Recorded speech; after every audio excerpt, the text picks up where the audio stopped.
Hello everyone, today is August 22nd, day 321 of the war between Israel and Hamas, and these are the articles today from Yediot Achronot.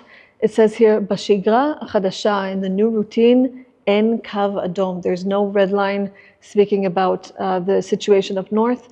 And this article says, Ech Lasir et Ha'anana, how to remove the dark cloud, an article about the changing of roles of the head of the division of intelligence. Let's start with the first article from up north.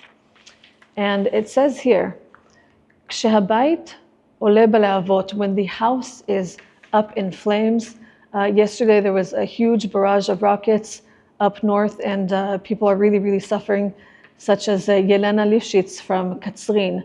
Yelena Lifshitz had a direct hit of a rocket on her house. And the people of North didn't have time to run to their protective covers.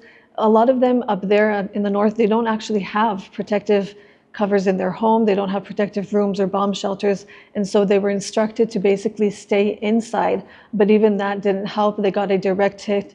Here you can see her coming out of her house in ashes on her face, very disturbed, and her life completely disrupted by this. Her husband, you can see here, is taking out their dog.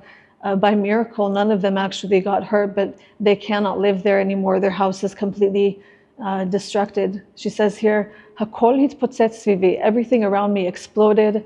I fell in the living room and felt like I couldn't even move.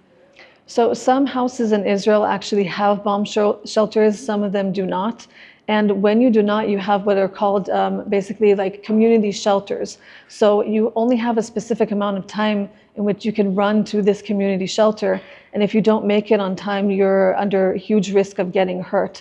And a lot of people like Yelena, they are also elderly. And so the elderly even have less of the ability to run down the stairs really quickly, because some of the buildings only have their bomb shelters in the basement of the apartment building. So it's a very stark reality. A lot of people also get hurt on the way to the bomb shelter because they're trying to run, and they get injured actually just from running there, not even from a rocket. So just to give you a picture of what's actually happening, just yesterday alone, there were 100 rockets that were sent. And here you can see pictures of people from up north, people that have like shawarma businesses, like restaurants. They left their businesses because it's literally empty, and also it's too dangerous for them to stay there. You have people that still stay where they are to volunteer for people that might get hurt, like first responders, but people are displaced and they don't feel safe to stay in their homes up north because of this reality. So it affects really everyone. In this article, you can see they talk about 500,000 students that are going to be without a protective place within their schools. And so they actually don't even know if the students from up north can actually even start their studies, which happens in a week and a half, which also really affects parents, what they do for their work, what they're going to do with their children. Here you can see a caricature that really explains well the situation. It says here, Chozrim labet sefer, like we're going back to school, returning to school. And you can see a parent coming to school with a sad child wanting to buy new things and equipment for them. And this man says, Tzrichim ezra, do you need help? And the mother very sadly says, En tzorech, there's no need. Anachnu mitgorerim batzafon, we live up north. And so they're not expecting the scheduled time to actually come to pass, because they don't know if they can start the new school year. And now to the article about the changing of the head of intelligence. It says here, Rosh Aman im Kochavit, the head of intelligence with an asterisk. Usually handing on the baton between different roles in the army is actually a very huge honor. It's very much celebrated, but this is actually a very sensitive subject because it is the head of intelligence. And actually he did something that a lot of politicians and a lot of army personnel didn't do, and he actually apologized and took responsibility for the neglect that happened on October 7th. As the head of intelligence, they received a lot of information about a coming attack, and for some reason or another, they did not actually take action to protect the people. There are a lot of people that are very angry with the head of intelligence because there was actual intelligence that was reported months before, days before, the night before, and it seems like no one did anything with the reports that were given for one reason or another. Especially people are very angry about the observers, the female observers that were on the border, because they were warning and kept warning, and it seems to be that they were dismissed. And so a lot of those tatzpitaniyot, those observers, were taken hostage into Gaza, and a lot of them were murdered in the protective room, and there wasn't enough people to protect them. And so they feel not only neglected from before, that they gave that information and no one listened, but also while they were there, and they're neglected now in Gaza. It's just overall a lot of disappointment with the intelligence and how they're handling this. But one positive thing is that he actually took responsibility and apologized, which is something very rare that we're not seeing a lot. And now we'll go to an article that really showcases how the combat soldiers deal with the experience that they've had in the army and the post-trauma that they're experiencing. Here it says, Machlaka Pnimit, internal platoon. And here you can see 18 female combat soldiers on a beach in Panama. And they went to a retreat called the Combat Soldiers Retreat, where they go through conversations, professional conversations and counseling. They do ice baths and meditation and a lot of things to be able to help them repair the trauma that is going on in their heart. One of them says, only those who have fought in Gaza can truly understand you. And another one says, it doesn't feel natural or fair to be here when my friends are still in combat, but it felt necessary for me to be able to continue to serve my country.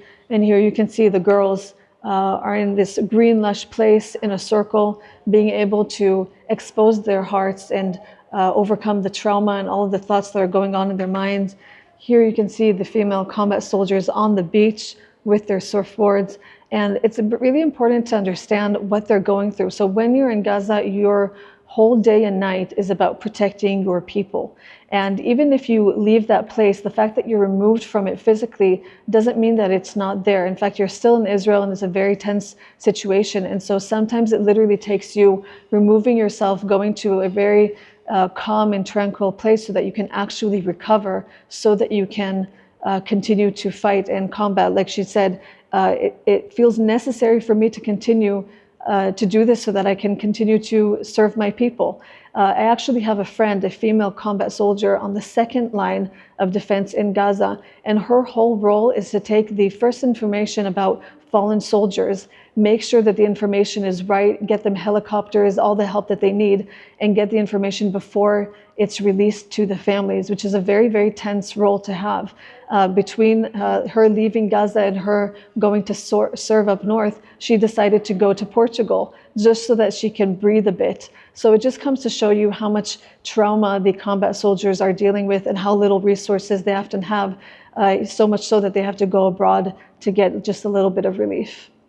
And now for some encouraging and inspiring news about Advanced Sergeant Major Golan Ben David. It says here, Oseh Bet Sefer Lolochamim. He's schooling or educating the combat soldiers. Golan Ben David is a principal of a Orthodox school in Nofa Galil, which is in the north, and he will not be able to attend to his students on the first day of this school year. Instead of that, he is in reserves up north, and he says, "Zo zchut liot shutaf behagana al Medinat Israel." It is my privilege to be a partner or a part in the defense of my people, of Medinat Israel. The controversy right now is that a lot of Orthodox Jews, they don't serve in the army because they say that it collides with their faith for different reasons. This man is setting a different example, being Orthodox, even a principal of a school. He goes up north and he still wants to protect his country. It even says here that on the 7th, he was in Jerusalem, and you have to understand that the 7th was also a holiday and also the Sabbath.